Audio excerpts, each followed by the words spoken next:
મોસાળ સરસપુરમાં ભગવાન જગન્નાથજીનું ભવ્ય સ્વાગત કરાયું, જ્યાં ભાણેજને વધાવવા સરસપુર વાસીઓ હરખેલા થયા હતા। ભગવાન જગન્નાથજીનું મોસાળ એટલે સરસપુર, જ્યાં ભગવાનનું ખૂબ જ ધામધૂમપૂર્વક સ્વાગત કરવામાં આવ્યું। ભક્તોમાં ભાણેજને વધાવવાનો ઉત્સાહ દેખાયો। મોસાળ સરસપુરમાં ભગવાનનું ભવ્ય સ્વાગત કરવામાં આવ્યું હતું। ભગવાનને વધાવવા સરસપુર વાસીઓ હરખઘેલા થયા હતા।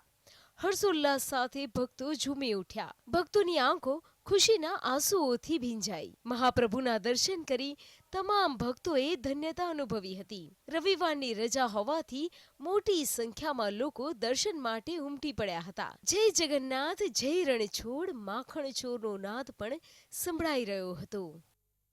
પ્રસાદી લેવા અને આંગણે પધારેલા ભગવાનના દર્શન કરવા ભક્તો મોટી સંખ્યામાં ઉમટી પડ્યા।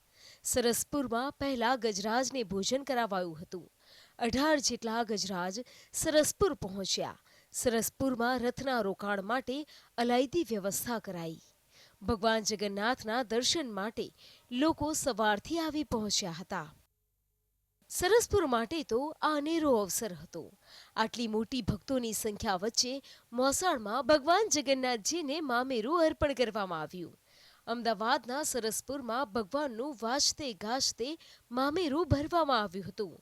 આ વખતે મામેરાના યજમાન વિનોદભાઈ પ્રજાપતિ હતા। ભાણેજો માટેના હાર, વીંટી, અછોડો, પગની પાયલ, વિંછિયા અને ઘરેણાં, સાડીઓ, ભગવાનના વાઘા અર્પણ કરવામાં આવ્યા હતા। ભગવાનના મોસાળ સરસપુરમાં ભક્તોને પ્રસાદી રૂપે ભોજન માટે છેલ્લા અઠવાડિયાથી અલગ અલગ પોળમાં રસોડા ધમધમી રહ્યા હતા। મોટી સંખ્યામાં ભક્તો પ્રસાદ લેવા ઉમટ્યા। લુહાર શેરીમાં રથયાત્રામાં 1100 કિલો બટાકા, 1000 કિલો લોટની પૂરી, 1600 કિલો ચોખ્ખા ઘીનો મોહનથાળ બનાવવામાં આવ્યો। અહીં આવનાર લાખો ભક્તોને ભોજન પીરસવામાં આવ્યું હતું। ભગવાનની રથયાત્રાના દિવસે સરસપુરના એક પણ ઘરનો ચૂલો પ્રગટતો નથી।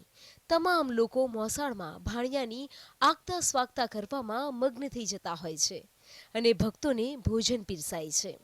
લાખોની સંખ્યામાં ભક્તો હોય તો પણ એક પણ વ્યક્તિ ભોજન કર્યા વગર પરત જતો નથી। Bureau report, GS।